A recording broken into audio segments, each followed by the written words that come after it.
Brought to you by Global St. Angelo's Venture Funding.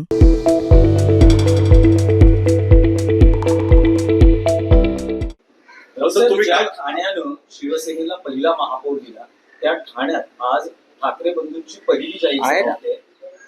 Mission किंवा target कोण आहे? कारण गेल्या 15-20 वर्षातलं राजकारण बघितलं तर एकनाथ शिंदे यांचं वर्चस्व राहिलेलं आहे ठाण्यावर. माझ्या हातात असतं तर मी आजच्या सभेचं अध्यक्षस्थान गणेश नाईकांना दिलं असतं.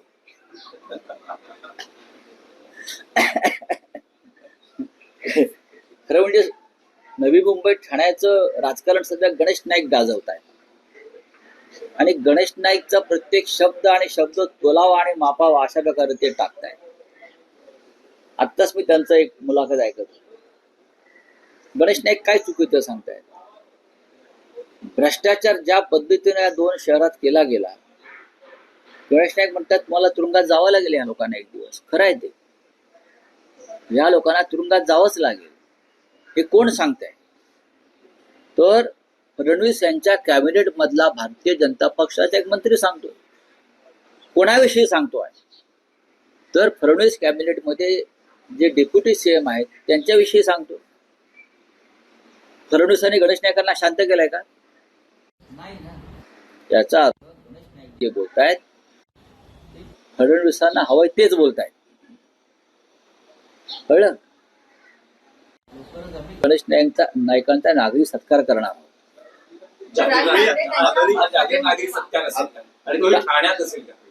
का करू नये? एक माणूस बेधडकपणे काही सत्य सांगतोय जे आम्ही सांगतो, पण सरकारमध्ये असलेली व्यक्ती सांगते. एक व्यक्ती कसा भ्रष्टाचार चालू आहे या 2 महानगरपालिकांमध्ये आणि सरकारमध्ये. एक मंत्री उघडपणे बोलतोय, बेधडकपणे बोलतोय, बेपर्वा होऊन बोलतोय. अशा धाडसी माणसाचा गौरव केलाच पाहिजे आणि जनतेने केला पाहिजे. जनतेने केला पाहिजे. मी काय चुकीचं बोलत नाहीये ना. गणेश नाईक जे सांगतायत ते महाराष्ट्रानं ऐकलेलं आहे आणि महाराष्ट्राला पटलेलं आहे. गणेश नाईक जे म्हणतायत की मला हायकमांडनं परवानगी द्यावी, मी यांचा टांगा पलटी करेन. माझे गणेश नाईकांना असं आव्हान आहे, तुम्ही महाराष्ट्राचे नेते आहात, आपण पूर्वी शिवसेनेमध्ये सुद्धा होता, आपण शरद पवार साहेबांबरोबर सुद्धा काम केलं आहे. भ्रष्टाचारांचा टांगा पलटी करायला हायकमांडची गरज लागत नाही. हे आपला एक अंतरात्मा आपल्याला सांगतो की आपल्याला लढाई केली पाहिजे भ्रष्टाचाराविरुद्ध. गणेश नाईकांनी ती केली पाहिजे. त्यांच्यात ती क्षमता आहे.